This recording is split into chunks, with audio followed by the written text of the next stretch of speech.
von der Au, in den 80er, 90er Jahren waren Rückführungen sehr aktuell. Sie haben damals auch Rückführungen gemacht und auch selber eine erlebt. Können Sie erläutern, wie Rückführungen durchgeführt wurden? Ja, das ist eigentlich ein langer Weg. Wir hatten ja zuerst eine Gruppe, die verschiedene Heilmethoden, allerlei was Mode war, erlernt hat. Und dann kam langsam eben der Trend für diese Rückführungen. Und dann hat sich herausgestellt, dass verschiedene Gruppenteilnehmer schon solche Bücher gekauft hatten.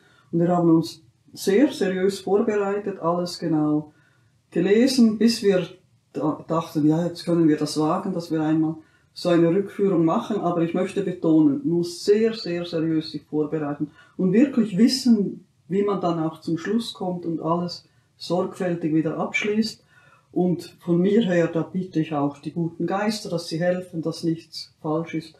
Ja, so haben wir dann dahin gefunden und haben uns dann mutig daran gemacht, doch mal eine Rückführung selber durchzuführen. Wenn Sie Rückführungen gemacht haben, gibt es Erlebnisse, die Ihnen besonders gut in Erinnerung geblieben sind? Ja, die sind mir alle sehr gut in Erinnerung geblieben. Zuerst konnte ich mit einem jungen Burschen eine Rückführung machen und da zieht man ja eben in diese Vergangenheit zurück und schaut, ob man irgendetwas findet und heilt dann dort an.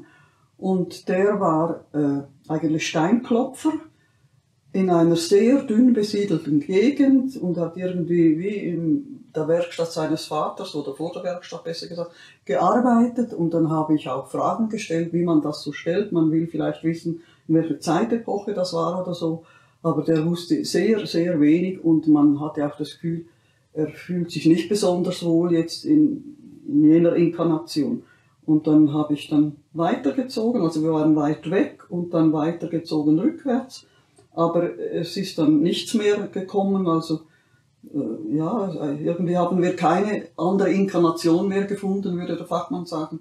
Und so sind wir wieder zurückgekommen in die Gegenwart und haben das ganz, ganz sorgfältig abgeschlossen, alles zugemacht, weil das ist ja alles gespeichert beim Gottesfunken, oder? Und da geht man da hinein und das eben muss sehr, sehr sorgfältig und perfekt wieder abgeschlossen werden. Und später durfte ich dann mit einer jungen Frau eine Rückführung machen, die war dann entschieden farbiger. Wir kamen in eine Inkarnation, wo sie in sehr vornehmen Verhältnissen gelebt hat. Ein sehr vornehmes Haus mit wunderbarem Park, mit wunderbaren Blumen. Und als ich etwas weitergezogen habe, hat sie gesagt, ja, wir sind jetzt in den Süden gezogen, wir sind da im Winter im Süden, da hat es andere Blumen, andere Pflanzen im Park und so.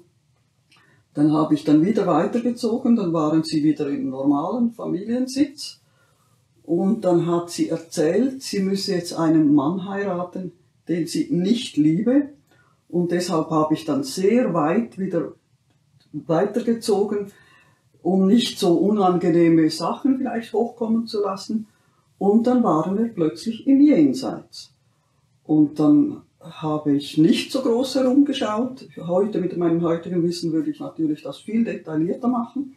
Und dann sagte sie, ich muss jetzt wieder in ein Erdenleben gehen. Und dann habe ich gefragt, ob sie da gern geht. Und dann hat sie gesagt, nein, wir gehen nicht gern, aber wir müssen, weil wir müssen ja weiterkommen. Und dann hat sie auch gesagt, es wird alles verkleinert auf ein Baby und dann kommt die Geburt. Das ist nicht so schön, aber nachher ist es wieder schön und man muss halt eben wieder im Erdenleben eine Prüfung machen. Das muss man einfach.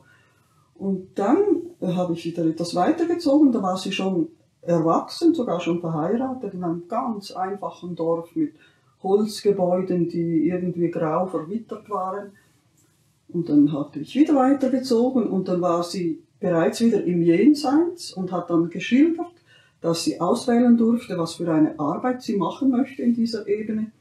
Und hat sich dann fürs Handweben entschieden und durfte aber auch dort helfen, wo man die Kleider, die in dieser Ebene gebraucht werden, herstellt und war eigentlich ganz happy. Und dann ging sie, oder mit ihrem Schutzengel durfte sie zurück zu ihrem Mann, weil sie wollte unbedingt ihrem Mann zeigen, dass sie weiterlebt und haben versucht, das ihm im Traum mitzuteilen oder auch wenn er gerade zu Bett geht, so zwischen Tag und Traum. Und Er hat keine Botschaft aufgenommen und sie war darüber eigentlich schon etwas enttäuscht. Dann hat sie wieder da in diesem himmlischen Atelier gearbeitet und irgendwann kam dann ein Bote und hat gesagt, sie muss sich bereit machen, jetzt werde dann ihr Mann, das Leben wäre zu Ende und sie dürfte mitgehen mit den Engeln, um ihn abzuholen. Und das haben sie dann gemacht und sie durfte ihn eben hinübergeleiten. Und ja, da haben wir irgendwie den Faden verloren oder also einfach die Sache war wie beendet und dann habe ich dann wieder zurückgezogen in die Gegenwart und wir sind wieder eben in der Gegenwart, im Jahr sowieso, hier, da, alles wieder ganz, ganz schön verschlossen. Ich betone das, weil das ist oberstes Gebot, dass man alles wieder abschließt und keine leichtsinnigen Sachen macht. Und dann ist mir, gerade in der Zeit, ist eine Frau zu mir gekommen und hat gesagt, stell dir vor, ich habe eine Rückführung gemacht, wir waren in einem Seminar von einem Arzt, der ist in der Schweiz sehr bekannt, der hat das geleitet. Und sie hat mir das alles erklärt, etwas eine andere Methode als die, was ich mir da zurechtgelegt oder gelernt hatte.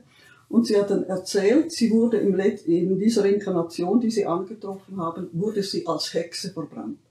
Sie kam so auf einen Richtplatz und dann hatte es so einen Holzhaufen und sie musste mit gefesselten Händen, mit Hilfe dieser Knechte da auf den Haufen steigen und dann habe man unten Feuer gemacht und wie sie das Feuer angefacht haben, sei ihr Geist, ihre Seele hinausgeschwebt und von einem Stück oben habe sie das alles beobachtet, aber völlig ohne Emotionen, gar nichts. Einfach so ganz neutral habe sie dieser Sache zugeschaut und irgendwann war dann diese Rückführungsphase weg, also ja, beendet und er hat dann auch alles zurückgespult, wieder auf die Gegenwart und sie hätte überhaupt keine Angst vor Feuer und keinerlei Emotionen oder irgendein Groll, dass man so mit den Menschen damals umgegangen ist. Also völlig neutral habe sie das alles erleben dürfen. Und später kam dann noch eine Frau, also indirekt, und die hat gesagt, sie hat wegen einem Problem eine Rückführung machen lassen. Sie musste manchmal an Anlässe gehen, wo großes Buffet oder großer Apero war. Und immer wenn sie an solche Anlässe kam, bekam sie Hungerkrämpfe, also fast nicht auszustehen und meinte, sie müsse alles aufs Tablett nehmen und das Essen so, das war ja eigentlich ein krankhafter Zustand und deshalb hat sie gewünscht, dass man mit ihr eine Rückführung macht. Dann sind sie gelandet in einem Gefängnis, irgendwie Mittelalter von den Umständen rundherum und dann hat auch der Therapeut das sehr gut gesagt, diese Hungergefühle und diese Schmerzen da, die gehören hierhin. Ich sage jetzt eine Zahl im Jahre 1625, dahin gehört das. Das lassen wir hier, Wolke des Vergessens darüber. Und wir ziehen wieder zurück in die Gegenwart und jetzt ist das alles weg. Und hat total funktioniert, das war alles weg, diese Probleme. Sie selbst haben auch eine Rückführung erlebt. Was geschah da? Ja, das hat eine Kollegin, die diese Kurse gemacht hatte, mit mir gemacht. Da ist sie eben auch dieser Zeitlinie nachgegangen und dann fand ich mich in einer Inkarnation im hohen Norden. Als Kind, mein Vater war irgendwie Wächter, blonde Haare, blaue Augen und war so ein Berg und oben hatte es wie eine hohle Gasse, wo er da durchspazieren konnte und ins Tal hinunterschauen, ohne dass man von unten gesehen wurde. Da hat er immer solche Kontrollgänge machen müssen. Und dann hat sie wieder weitergezogen und dann waren wir plötzlich in Italien, in einer Stadt. Und in der Stadt kamen wir in diesem Leben einmal vorbei und ich wusste einfach, das war aber vor der Rückführung, aber ich wusste einfach, in dieser Stadt war ich schon, diese Altstadt, diese Mauern, das kenne ich, oder? Und dann hat sie dann wieder weitergezogen, dann waren wir wieder im hohen Norden oben, wieder weitergezogen und dann war ich nicht so alt, also ich schätze von Schauen her vom Erdenkörper 45 Jahre oder irgendwie so, lag ich da in einem einfachen Bett, in einem einfachen Raum und der Burgherr, der saß so rittlings auf einem Stuhl und war einfach da. Wir haben nichts gesprochen, gar nichts. Und ich war einfach wie total erschöpft oder so und zwischendurch bin ich aus dem Erdenkörper ausgetreten und so über die Landschaft geschwebt, habe das alles von oben angeschaut und habe immer die silberne Schnur gesehen, wie sie ja noch, bin wie an dieser silbernen Schnur, wie wenn sie einen Drachen hochgehen lassen. Also Sie sehen die Linie bin ich da herumgeschwebt, dann bin ich wieder zurückgekommen, dann war ich ja wieder wie im Erdenbewusstsein. Dann habe ich das 2-3 Mal gemacht und dann dachte ich einmal, was, mit dieser Möglichkeit, jetzt muss ich nach vorne ins Tal und will mich dem Sohn vom Burgherrn zeigen, der hat da Wache, habe ich mich dahingestellt und war furchtbar enttäuscht, dass er nicht gemerkt hat, dass ich da bin. Dann war ich wieder zurück und sah da meinen Erdenkörper und schwebte irgendwo oben durch. Und dann fragte die Therapeutin, bist du jetzt gestorben? Dann habe ich gesagt, ich weiß es nicht. Ich muss zuerst nochmal zurückschweben und schauen, ob die silberne Schnur noch befestigt ist. Und habe dann geschaut und die war am Ablösen, oder? Dann bin ich wieder so herumgeschwebt und sah so einen großen Tunnel. Der war aber innen hell und außen war er so wie mit einer Silberwolke verziert. Und ich wusste in mir drinnen ganz genau, wenn ich da hineingehe, dann kann ich nicht mehr zurück zur Erde. Und ja, das war dann eigentlich der Schlusspunkt. Wie ich ihr das gesagt habe, hat sie dann weitergezogen, zurück in die Gegenwart. Aber war ein schönes Erlebnis ohne belastende Phasen oder so, was ja eben schon anders sein kann. Darum muss man auch sehr überlegen, ob man das machen will. Und kurz nachdem ich diese Rückführung erlebt hatte, kam eine mediale Frau zu mir und hat gesagt, du weißt ja, ich spreche immer mit dem und dem, der einmal in unserem Dorf wohnte und ein sehr weiser Mann war. Und der ist bei ihr vorbeigegangen und hat zu ihr gesagt, sie solle mir ausrichten lassen, wir sollen nicht einfach so Rückführungen machen. Das sei nur für medizinische oder psychische Probleme gedacht. Aber wie wir da, wie es Mode ist, so leichtfertig damit umgehen, das sollen wir nicht. Und dann haben wir wirklich konsequent nichts mehr gemacht. Wir hatten noch Anfragen von Bekannten und wir haben gesagt, nein, wir haben diese Mitteilung bekommen, medial, und wir machen jetzt nichts mehr. Frau von Drau, wenn wir nun davon ausgehen, dass die Menschen verschiedene Erdenleben hinter sich haben, es muss doch einmal einen Anfang gegeben haben und irgendwann vielleicht auch einen Abschluss. Oder ist das ein ewiger Kreislauf? Nein, ein ewiger Kreislauf ist es sicher nicht. Also wir wissen, im frühen Christentum wusste man, dass wir gefallene Engel sind und von daher einfach von Leben zu Leben uns verbessern müssen und dann irgendwann ging das verloren oder wurde unterdrückt, aber dann ist das ganz Wesentliche eben verloren gegangen.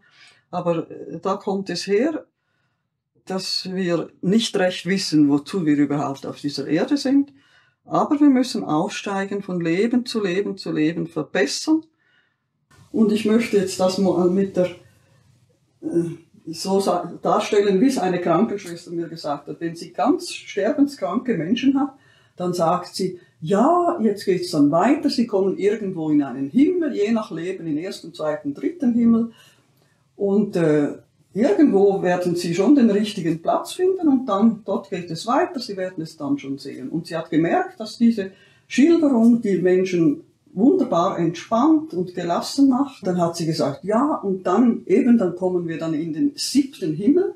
Und das ist ja wieder ein altes Wissen, das die Menschheit auch hat. Wenn wir uns emporgearbeitet haben und verbessert haben, bis wir in die 7. Ebene, also in den 7. Himmel kommen, dann sind wir ebenso glücklich und froh, man sagt ja ebenso freudig im 7. Himmel.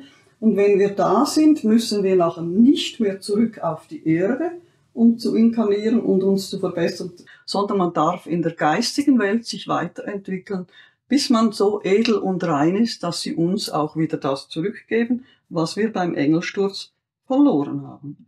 In welchen Abständen kommt ein Mensch Ihrer Einschätzung nach auf die Welt? Oder wird man nach dem Sterben gleich wieder inkarniert? Gerade nach dem Sterben gleich, da habe ich noch nie etwas gehört. Also was man so in verschiedener Literatur lesen kann, hört man immer wieder die Zahl von etwa 300 Jahren. Ich weiß aber aus meinem näheren Umfeld, also belegt durch Medien und andere Umstände, dass jemand nach etwa 40 Jahren, nach einem kurzen, gewaltsam beendeten Leben, nach etwa 40 Jahren, wieder inkarniert wurde. Ein anderes Beispiel könnte stimmen, aber ich weiß es nicht. Aber das eine, eben das erste, ist von einem Medium ganz neutral so auch geschildert worden. Ja, ich würde sagen, die Norm ist 300 Jahre, so in diesem Zeitraum, aber keine Regel ohne Ausnahme. Gibt immer vom Geistigen her ganz individuelle Lösungen. Es gibt östliche Glaubenslehren, die von einer Wiedergeburt in ein Tier sprechen. Was ist Ihre Meinung dazu? Ja, also da gibt es mal eine umfangreiche Literatur, die wir auch vorgängig für diese Rückführung studiert haben. Da ist nirgendwo von so etwas die Rede. Und dann gibt es ja eine neuere Literatur, auch mediale Belehrungen, die sagen, wenn man schlecht gelebt hat, gibt es kein Zurücksinken eben in frühere Formen, sondern dass man einfach stille steht und dort lange vielleicht auch abbüßen muss und dann wieder weiter sich entwickeln kann. Aber ich habe noch nie so etwas gelesen und eben es ist mir nicht nachvollziehbar, dass das so sein könnte, aber die östlichen Lehren, die sagen das einfach so. Ja, sind so, auch so alte Traditionen, die man weiterzieht, aber sie sind nicht belegt. Dann sind Sie der Meinung, dass man wieder ein Mensch wird, wenn man einmal ein Mensch gewesen ist? Ja, weil das ist ja so eine Entwicklung, bis die geistige Welt das auch wieder so organisiert hat. Ja, also das ist meine Meinung, ja. Wenn für einen Menschen die Zeit der Wiedergeburten auf dieser Welt abgeschlossen ist, wie geht es dann weiter? Also eben, wenn wir genug mal gekommen sind und so edel sind, dann können wir auf der geistigen Ebene uns noch fertig entwickeln und dann bleiben wir oben und dann sind wir wieder in dieser himmlischen Heimat. Also wir waren ja mal oben, waren ungehorsam und wurden deshalb aus den Himmeln gestürzt und jetzt müssen wir uns da mühsam hochstrampeln und wenn wir dann wieder oben sind, in den himmlischen Völkern, wo wir einmal waren, dann sind wir wieder da und können weiter da bleiben, kreativ tätig sein, aber auch helfen natürlich den anderen im Aufstieg. Nein, dann sind wir oben wieder zurück in unsere himmlischen Heimat und die Erde ist ja nur die Prüfstation, wo sie uns immer wieder hinschicken, um uns zu verbessern. Frau von Drau, herzlichen Dank für das Gespräch. Ich danke Ihnen für Ihr Interesse, danke.